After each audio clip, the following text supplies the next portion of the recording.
বাংলাদেশের রাজনীতি এই ভূখণ্ডের মধ্য থেকে নির্ধারিত হবে, বিদেশের প্রেসক্রিপশনে বাংলাদেশের রাজনীতি নির্ধারিত হবে না। তুমি সামনে দিয়ে এরকম করতেছো না বারবার, লোকটা মানে কথাই বুঝে না। রানিং ভিডিও চলছে।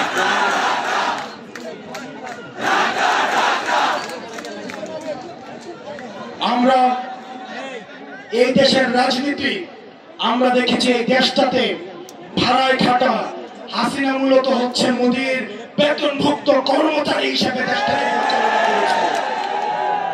আমরা দেশের হিস্সা এই জনগণের কাছে তুলে দিতে চাই।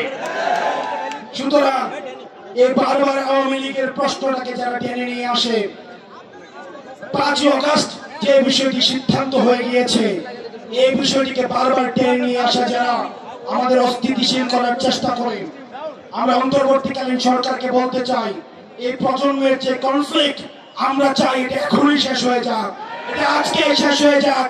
এই আওয়ামী লীগ নামক ভাইরাস দিয়ে এই বাংলাদেশে আমরা একদিনও থাকতে চাই না।